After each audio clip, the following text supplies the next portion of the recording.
Olá, pessoal! De volta com o estudo do Evangelho segundo o Espiritismo. E hoje a gente está começando o capítulo 13. Não saiba a vossa mão esquerda o que dê a vossa mão direita.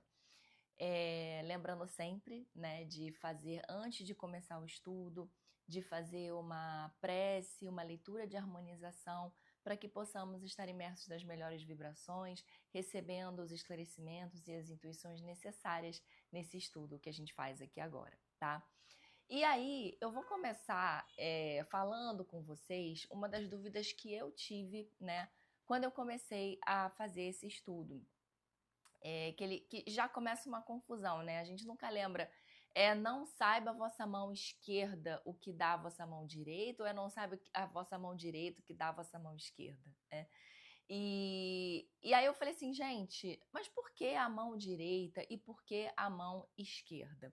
E aí existem algumas explicações, né, sobre essa simbologia da mão direita e da mão esquerda. Então, a mão direita, ela seria considerada como o lado correto, o lado da ordem. Isso vem lá da época do Império Romano, né? Até quando os imperadores, eles tinham que, naquelas épocas do Coliseu, né?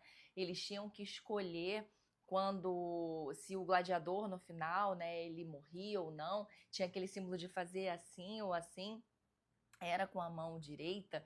Então, a mão direita, o lado direito, né, ele significava essa coisa da ordem, da retidão. Existem explicações também, depois eu vou deixar aqui na transcrição, relacionadas a posições de guerra. Então, o combatente mais leal, o comandante mais leal do imperador, ele ficaria também à direita desse imperador.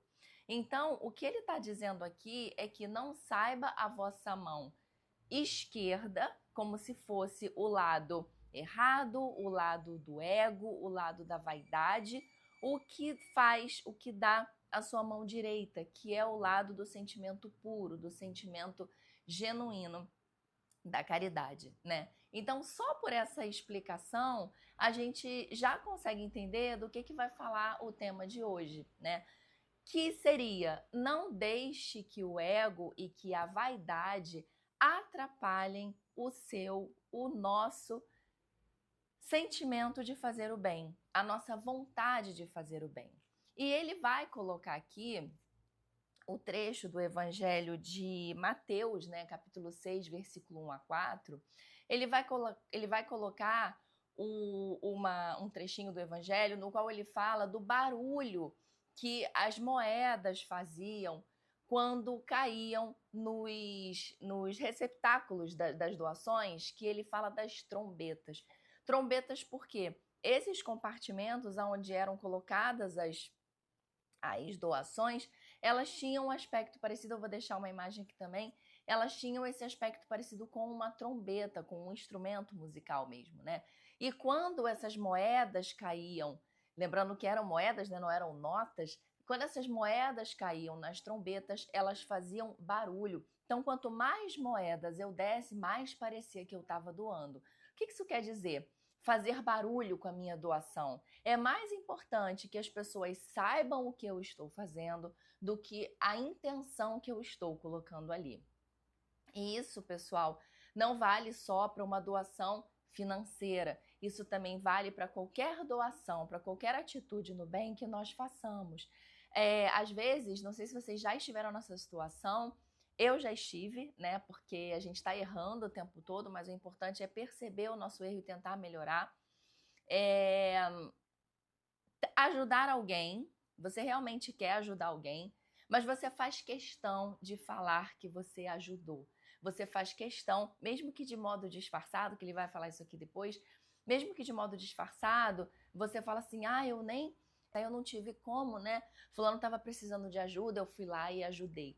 Então você não faz o silêncio totalmente. Você conta de repente para uma pessoa que você sabe que é aquela pessoa que já vai se encarregar de falar para todas as outras. Então, pessoal, eu não estou falando isso aqui no sentido de, você está errado, de recriminar. Como eu disse, eu mesmo já incorri nesse erro. Às vezes posso incorrer ainda de novo sem perceber ou percebendo, porque a nossa vida de evolução é assim, né? Até aprender a gente erra bastante. O que eu tô falando, trazendo aqui para vocês, é o que o evangelho tem como objetivo, né? Que é fazer com que a gente perceba os nossos vícios, perceba os nossos ruídos ainda, todas as nossas vicissitudes, para que a gente possa, aos pouquinhos, com a nossa autopercepção, autoconhecimento e reforma íntima, ir se melhorando.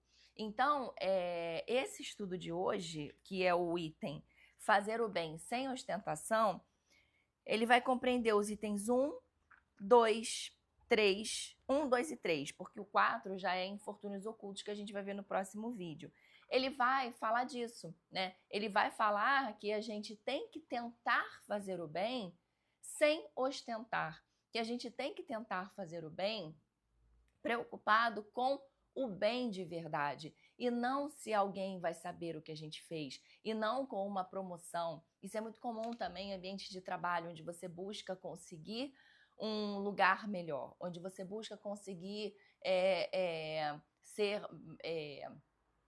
um preferido, onde você acredita que ser preferido por alguém vai te levar, de uma hierarquia, né, vai te levar para um outro lugar. Então é o famoso puxa-saco, você começa a puxar o saco daquela pessoa, você começa a ter opiniões diferentes das suas só porque você quer concordar com a outra pessoa, né? Então assim, eu não tô concordando porque de fato é aquela minha opinião. Eu tô concordando porque eu entendo que aquilo vai me colocar numa condição de preferido, porque aquilo vai me colocar numa condição de escolhido, né? Isso é algo que a psicologia explica também, por vários motivos que a gente traz, não só da nossa infância, mas como nós somos espíritas, a gente pode falar de vidas passadas, né, de encarnações passadas.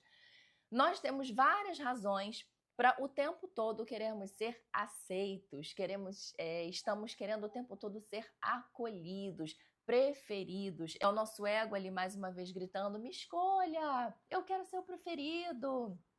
Eu tô fazendo certo sim, né?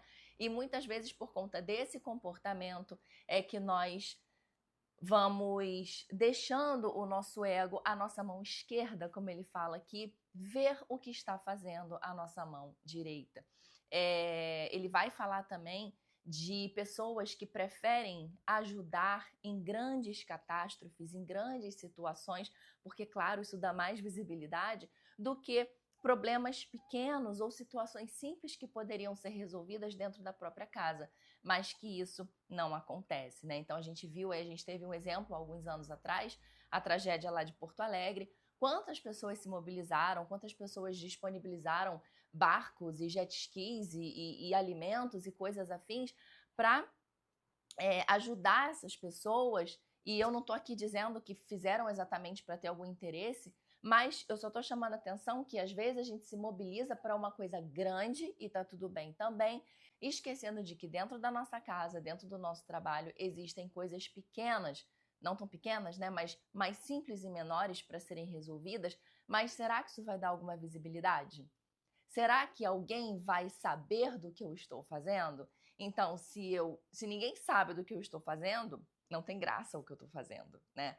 E isso é muito interessante, até comparando com essa realidade que a gente vive hoje do Instagram, né? Se você não posta, é porque você não fez. Então, é um pouco disso também. Eu tenho que postar, eu tenho que mostrar que eu estou na academia. Eu mesmo, né? Eu posto muitos vídeos assim, muitos imagens de que eu tô na academia, entrando nessa onda aí dos stories, dessa coisa toda, é um reflexo dessa realidade. Então, se eu não posto, ninguém tá vendo, então não aconteceu, então eu não fiz. É mais importante alguém ver, é mais importante a ostentação do que a realização do fato. Então, pessoal, esse foi o nosso estudo de hoje, né? É uma explicação do que ele fala nesses itens. Eu vou deixar aqui alguns outros textos na descrição. Vou recomendar a leitura para vocês, como eu sempre faço. Se vocês tiverem alguma dúvida, vocês coloquem aqui, deixem aqui. E eu espero vocês no próximo vídeo. Até lá!